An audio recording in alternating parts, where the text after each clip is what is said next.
Great Irish heritage in our community. We're joined today by our partners from the Irish Benevolent Society, and I will, sorry, I have to introduce myself. I'm Dawn Miskelly, I'm the Executive Director here. So I'd like to welcome you all and introduce Bob McNaughton, who is President of the, past President of, of the Irish Benevolent Society, who was our partner organization in pulling this event together today. Thank you, Don. Welcome, everybody. It's a great pleasure that I've had the opportunity to plan this event. It's been a long time in the making. We started more than 2 years ago planning the event for last year to mark more or less 200 years. And then that got delayed for the obvious reasons.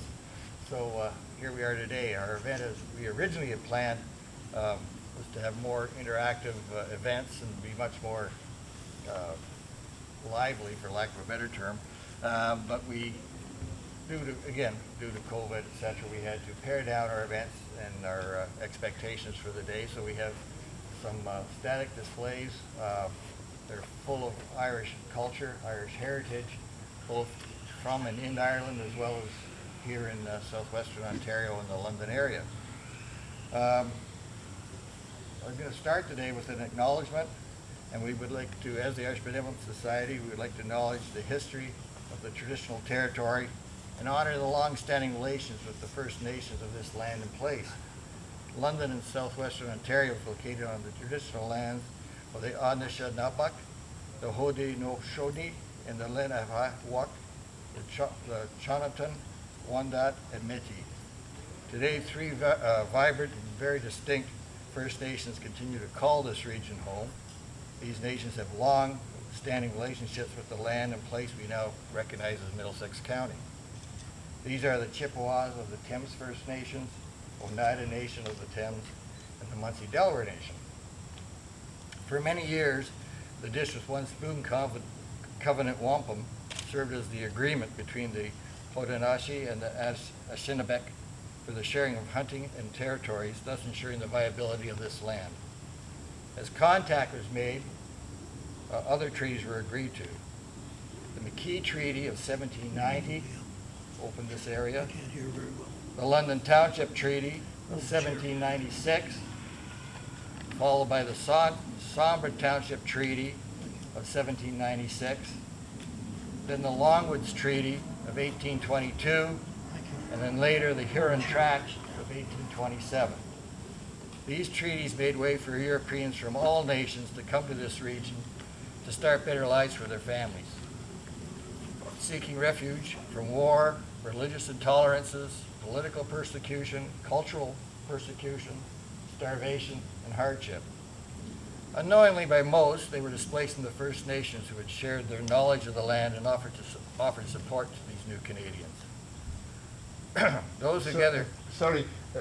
Were the people who signed the treaty able to write their names? Very much so. Chief Joseph Brant and the major chiefs were very well educated. Yeah. And who represented us? Who were the imperialists? The British Crown. Colonel Burwell and other members of the Crown were representing the Crown in these treaties. Yeah. But the chiefs of these different tribes were very well educated. Very good. For example, Chief Joseph Brant, for example, he was a member of the Masonic Order in London and area. So they weren't uneducated. Yeah, good. Many of the band, maybe that's the case, but as far as their leaders were. And do we have documentation about those treaties? In other words, are there documents in museums and so on? Yes, there are. Yeah, these treaties are well recorded and good kept. They actually all were Americans. They came up after the War of 1812, so they were sort of new immigrants themselves. Mm-hmm. So those together here are many are descendants of those first pioneers. Today, as we celebrate our Irish heritage and the difficult paths that were chosen by those Irish pioneers, we must also recognize that the path forward must include a commitment to learning and authentic reconciliation, one that includes building respectful relationships with First Nations communities and works towards creating a just, inclusive, and vibrant community for all Canadians. presentation of Honorary Members Award are part of our presentation today, but before we start, I'd like to have greetings from our IBS President, Mr. Jim Noble.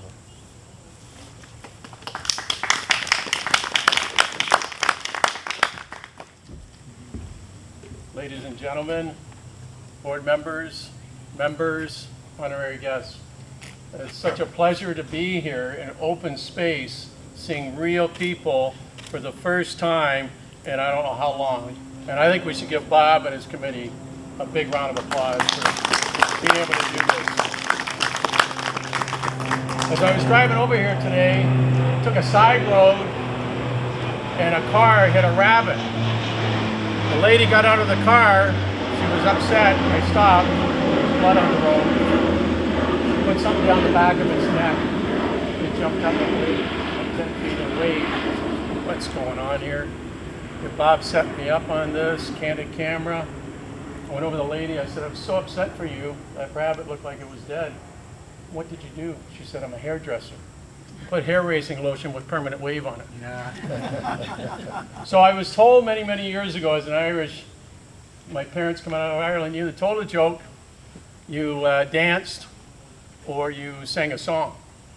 Well, I was a tap dancer. I don't like to admit it. I had to give that up because I kept falling in the sink.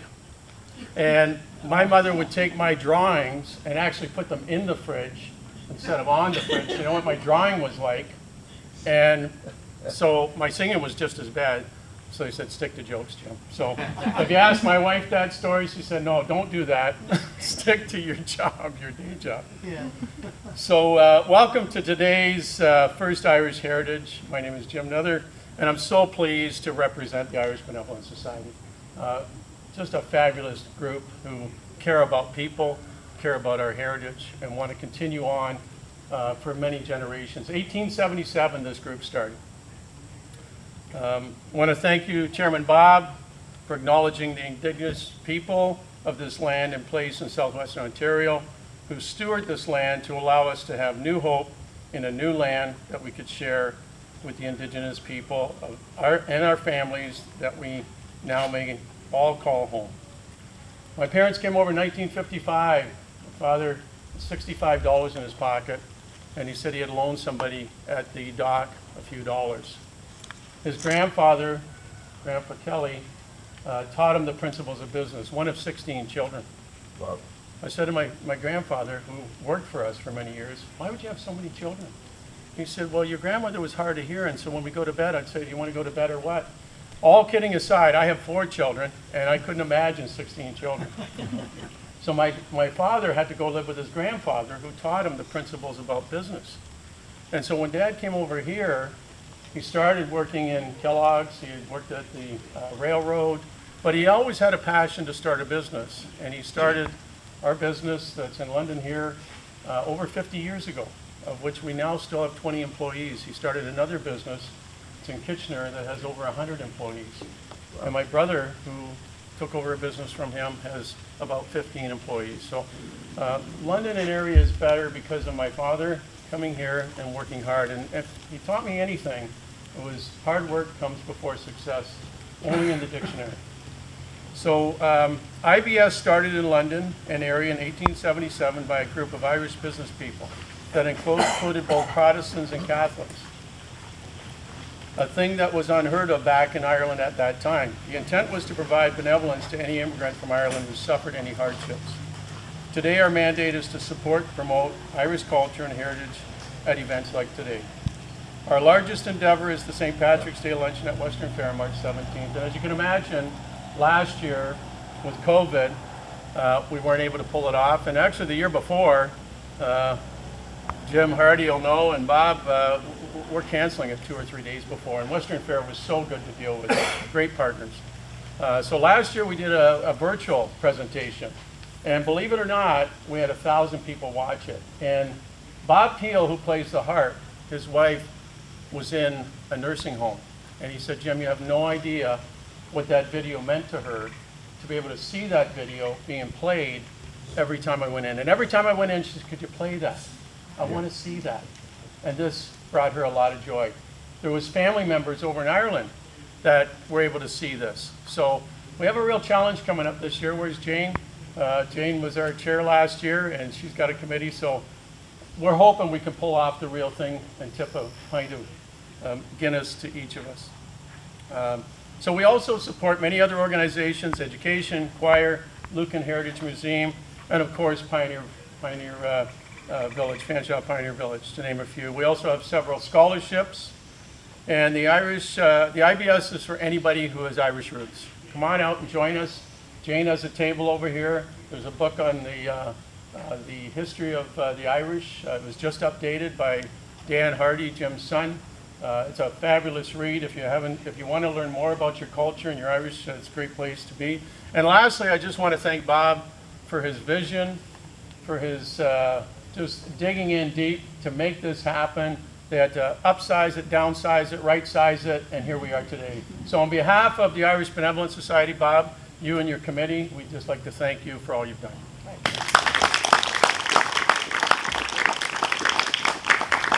At this point, I'd like to take some time to honor some of our honorary lifetime members. And Laura Gardner, Laura, if you want to come up. Laura was one of our past presidents back in 2017. And in that year, Laura had two gentlemen that were nominated as lifetime members. One is C. Fred McEwen, and the other is Reverend William Craver. And I don't think either of them are here, unfortunately. So we do have we'll open one of the plaques up so you have an idea what they look like.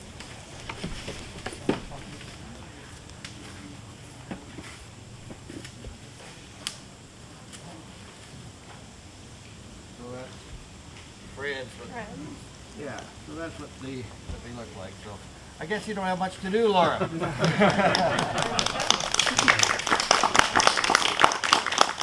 then in 2018, Dr. Robert Farley, not here as well. 2019, when I was there, well, I got two gentlemen who I know are both here. James Hardy, please step forward.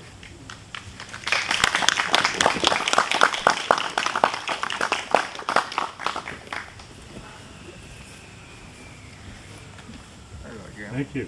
Yeah. Thank you. James was our secretary for the IBS for how many decades? About 100, I think. And the other gentleman that year to receive the honorary lifetime award was Charles Patrick Corbett.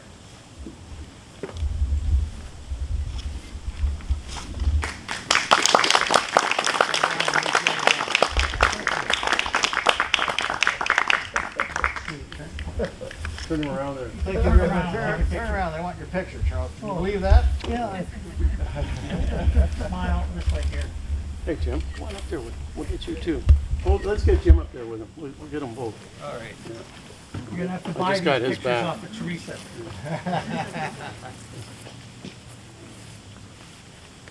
I think you could take off the hat. You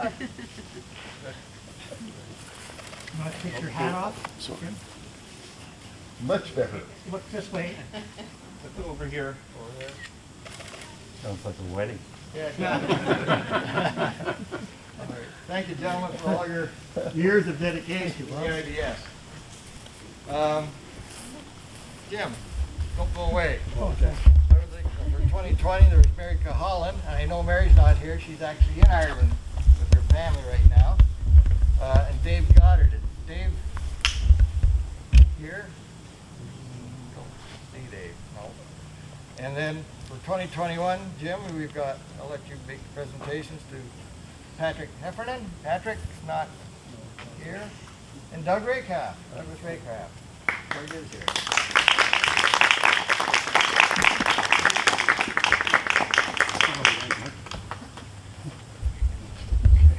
Thank you very much. Thank you. Smile this way. Okay, thank you. This time there's a few people I'd like just to recognize that are with us today. One is Roger Young. Roger, you want to stand up? Roger's, well, you're chair of the Talbot event that's being considered or being planned for whereabouts, Roger? Well, Goulburn Township, Hazeldean, near Ottawa. It's in the city of Canada. Thank you. Very good. Kelly Elliott. Kelly I don't think Bruce was coming. and Alison Warwick. I'm here. There she is. Alison Warwick, Mayor of Thames Centre. Make any comments from Thames Centre? Yeah.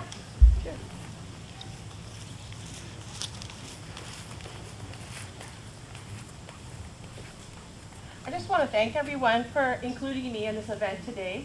It's wonderful to see everybody in person, first of all. It's been a long time coming. When I got the invitation from Bob, I was thinking, wow, that's really optimistic. I hope this all works out for him. But I'm really glad that we are able to be here in person today. And it's nice to see so many familiar faces. As mayor of Thames Centre, I've had some other incarnations where I was president of a heritage society, so it's near and dear to my heart when I see all the buildings and all the things that we've done here. And also, just throughout my life, it's important to think about immigration. I came here in 1966, and I'm not going to tell you where I'm from, as this is an Irish event.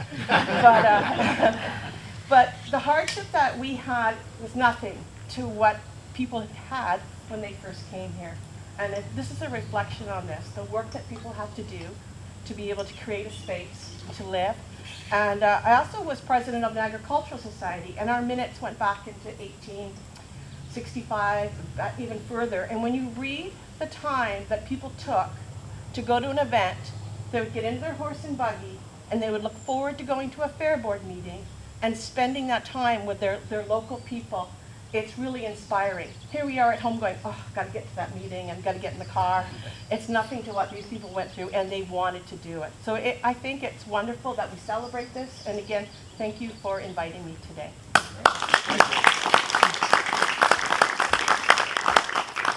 Charles would know from his ancestors, you know, just have a short drive today, even 2 generations ago, to come from Lucan to London would be an overnight trip, you know. Things like that, you just don't even fathom it, people like ourselves. And the other honorary guest tonight is Teresa Armstrong, MPP from London Fanshawe.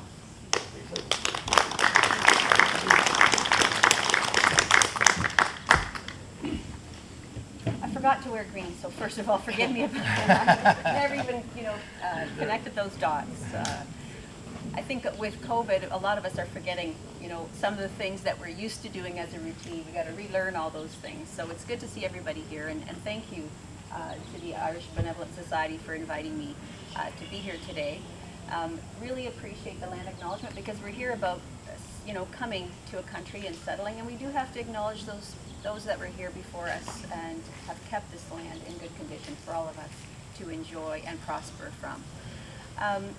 Jim talked about jokes. Well, I'm not a joker. I'm a politician, so sometimes that could be a joke, but I'm not a politician. I'm not a comedian. But I do have a story I wanted to share. I attend the St. Patrick's luncheons at the Carousel Room usually every year when we have them, when we're able to join together. And one year I sat at a table with Father John, and Father John was actually my priest at Mary Immaculate here in the area. So it was nice to catch up with him, because he had moved on to a different position. And I entered a draw, selling the tickets, and of course, you don't expect to win. So I had to leave early to get to another event. And so Father John said, don't worry, Teresa, if you win, I'll make sure, you get your prize. I said, oh, it's okay, Father John, it's a good cause, don't worry about it. Well, next thing you know, he shows up at my office with my prize. Now, I'm not a drinker, I'm not a joker. So, big bottle of whiskey, those huge bottle of whiskey. And he brought it, and I thanked him for it and everything, and then I gave it back to him. I said, Father John, take it with you. So he was thrilled that he made the trip. But it was just nice to have, again, that personal touch, looking after each other in small ways. You remember those kinds of acts for a lifetime. And I have to say, one little kind of joke or funny piece is when anyone Irish speaks to me with that accent, it doesn't matter what they say, if they're telling me off, it sounds wonderful. So those accents, it doesn't come across as, angry. Or, it's voice to your ears. The accent does make it all seem to be palatable. So I want to thank everyone here today as well for attending.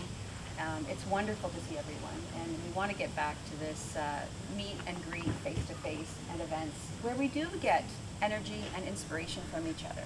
So, and thank you to the Pioneer Village for this wonderful piece of property and the continued work that you do to bring our history back so that we can educate the new generation. And that's really important, passing on our roots and our heritage to the new generation, our kids, to keep that alive so that they don't forget things like getting in the wagon and having to go to a meeting and remembering that the asks that we have today are not such hardships as others before us had in order to make our lives more comfortable. So I wanted to start by quoting a sentence that holds a place of prominence on the Irish Benevolent Society's website. And it's quoted as this: "The Irish Benevolent Society since 1877 has provided an opportunity in the London area for the Irish and their descendants of all faiths and their friends to work together in harmony for the purpose of preserving their Irish heritage and performing the works of benevolence." So that comes as a quote from your website. So our heritage becomes a part of our character by helping shape our identity. It provides clues to the past and hints as to how society has evolved. It is an important element. There you go. The goat even agrees. It is an important element in the generation of new business and community development, as well as being a factor in the attraction of new business. Heritage helps us examine our history and traditions and enables us to develop an awareness about ourselves. It helps us to understand and explain why we are the way we are. Heritage is a cornerstone of a culture which plays an important role in our politics and our society. It informs, influences, and inspires public debate and policy both directly and indirectly. Events like today, bringing people together for more than is basically more than a celebration. It's coming together to express the identity shaped by your heritage, which we show others what we cherish. We highlight our values and priorities. Canada is a unique country, and it's relatively a new country in comparison to the rest of the world. Our Canadian identity has been developed on the shoulders of a large variety of cultures which have come together to work. This is especially true here in Ontario, here in London even, as I mentioned, the Pioneer Village. In the face of strife and hardship, we return to a shared culture which has contributed to the community that we are proud to call our own.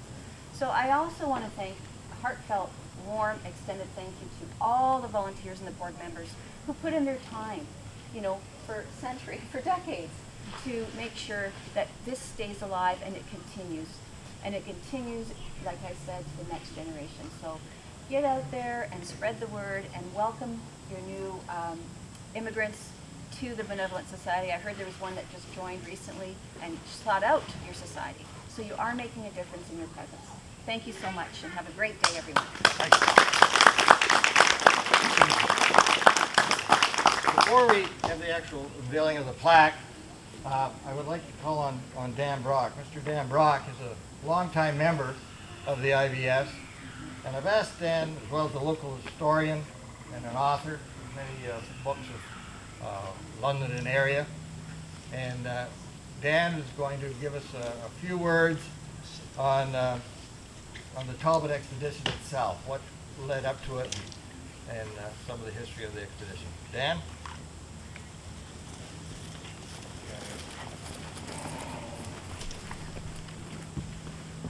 Okay, I'd like to thank Bob and the other members of the committee for inviting me to do this. My MA thesis was in part on the Richard Talbot settlers I wrote this back in 1969, so I'm redating myself. And that became the foundation for Bruce Elliott's larger and expanded work on the Irish settlement, both here and in the Ottawa Valley. those of you that have been to Ireland, your Irish background, you get up in the morning, whatever it is. By the time you leave home, you expect, generally speaking, to be at your destination in Ireland within 24 hours, give or take a few hours, okay? Such was not the case back in 1818 and so on. And the mayor of Talbot Centre. Thames Centre. Could be Talbot Centre if you want to change it. Thames Centre. No, it's Thames Centre. Thames Centre has mentioned about the difficulties, and so did Teresa Armstrong. And this little talk I'm going to give will highlight just some of them, and it's just barely scratching the surface. But my God, you know, no wonder these people did so well when they came out here, because if they endured that and survived, you know, they were of great stock for this.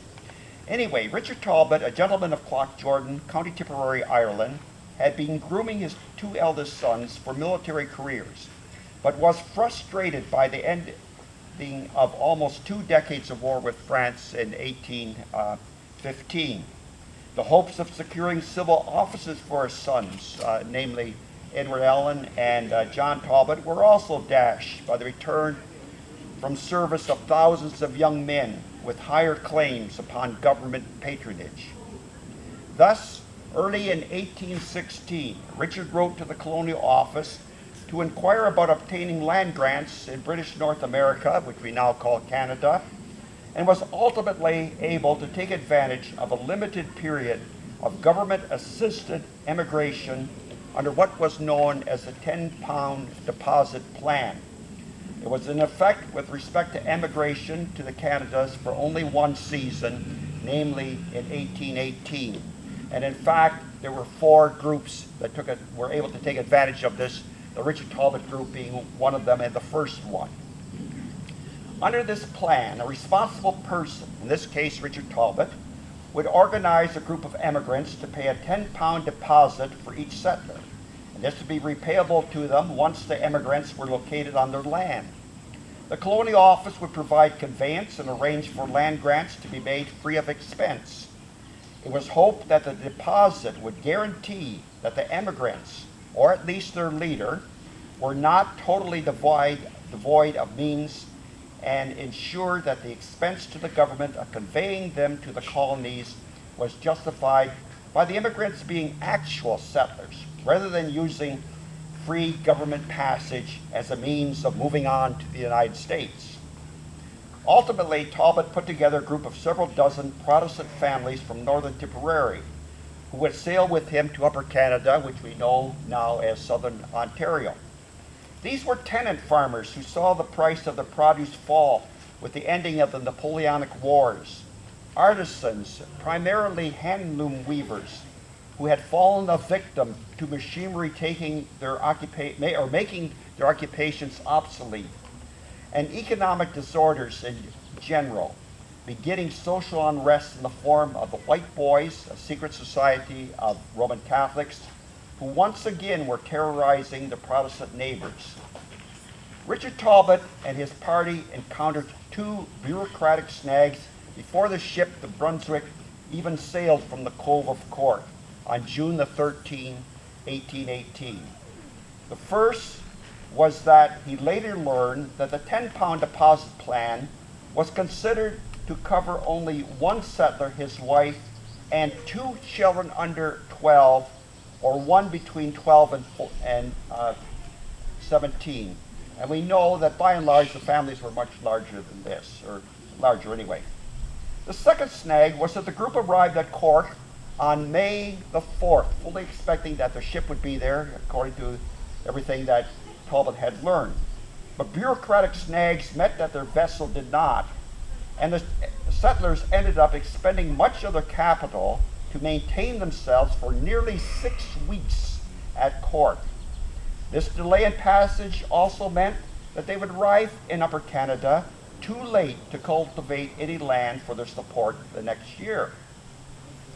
Typical of emigrant ships of this period, the journey from Cork to Quebec took 43.5 days. Passengers were beset by seasickness and unfavorable winds. 12 children died at sea. and another 11 were buried during the 12 days it took for the ship as it sailed along Quebec. The group was conveyed by ship to Montreal. Ultimately, the settlers learned that their destination, York, which we now know as Toronto, was still another 500 miles distant. Moreover, they would have to pay their own way.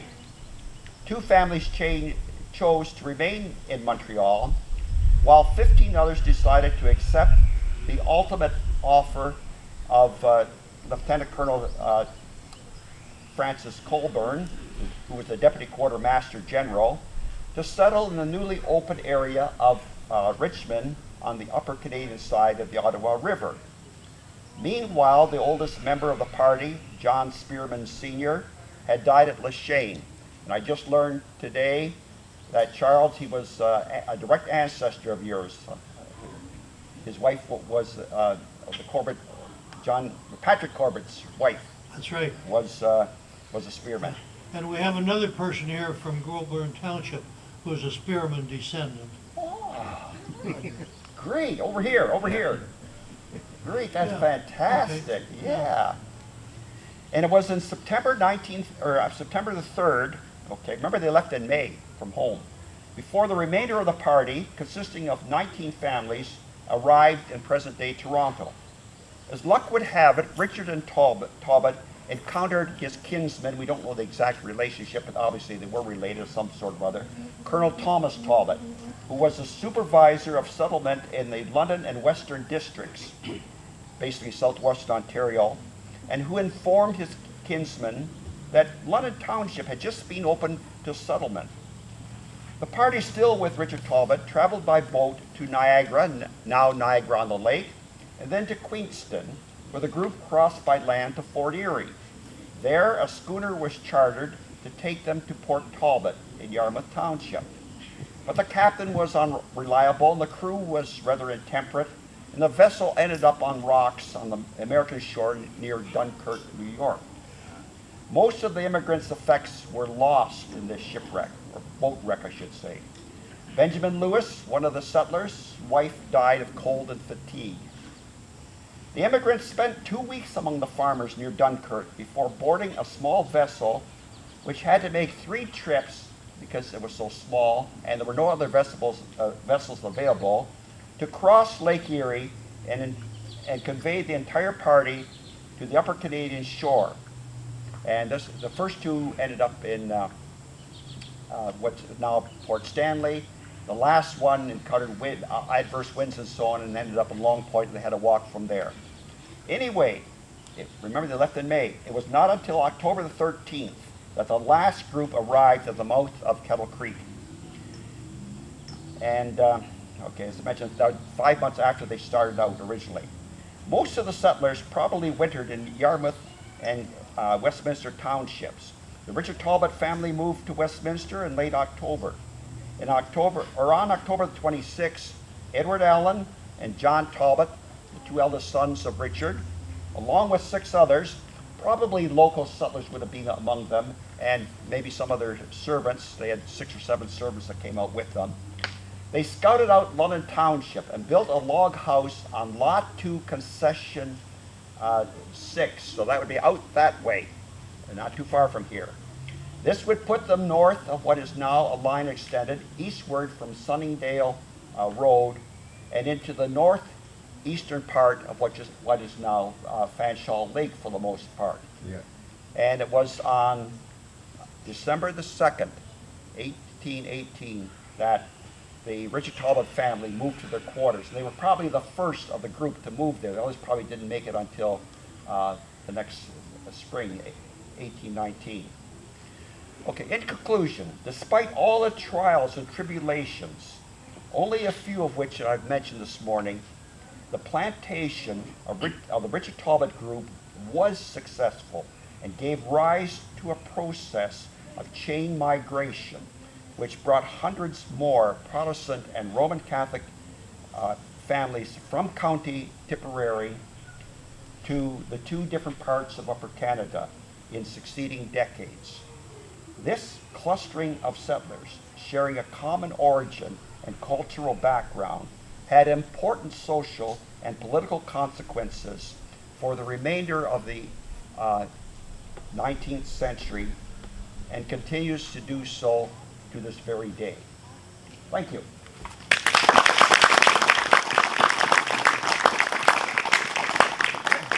Thank you, Dan. We really appreciate that. And as you can see from Dan's talk, why I had asked Dan to make that presentation. Because just to unveil the plaque, the writing on the plaque is very meaningful, but it doesn't convey the real story. And I think, Dan, you filled in a lot of questions that arise from just looking at a plaque with a few comments made about, this group showed up on this date. There's more to it than just that. Thank you very much. At this point, we would like to actually unveil the plaque, and I would ask Don Miscali, Executive Director, Fanshawe Pioneer Village, Teresa Armstrong, MPP, London Fanshawe, or Alison Warwick, Mayor of Thames Centre, and Charles Patrick Corbett, who's descendant of the Talbot Expedition, as well as the representing the IBS for the unveiling of the plaque. Maybe I'll have Allison and or Charles. Charles do the honors. Yeah. This interpretive panel will be mounted permanently inside our Corbett Tavern above the traveling trunk, so what a family would have brought with them when they came to the area. So it's going to be permanently installed inside the tavern here for the public to view. How appropriate. Good place for In the it. tavern, in the Corbett Tavern. Charles, I'll let you do the honors. You wish, and say a few words if you wish. Well, I think everything has been said. My two daughters, who are involved with the Irish Benevolent Society, and I are delighted to be here because the three of us were in Plaque, Jordan, when they held the celebration of the departure.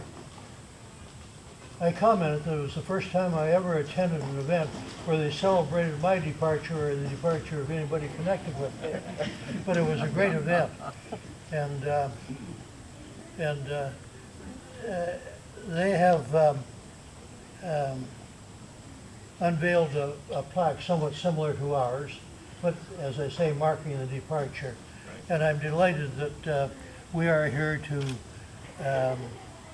unveil the plaque marking the arrival of the Talbot group. Just incidentally, my family, the Corbetts, and the Spearmans, who are represented here as well, were part of the group who didn't stick with Richard Talbot, but left him and went up the Ottawa Valley to the Richmond settlement. But the Corbetts eventually ended up in McGilvery Township with all the other Irishmen when McGilvery and Benevolent and Lucan were open to settlement. For the picture, you might want to take your masks off, just as a thought. We're at Bank Yeah. Robert Convention. And double back. Charles? Squeeze in a little bit. Okay. Yeah. We'll take it off. Yeah. Let's lift it up. Oh, nice.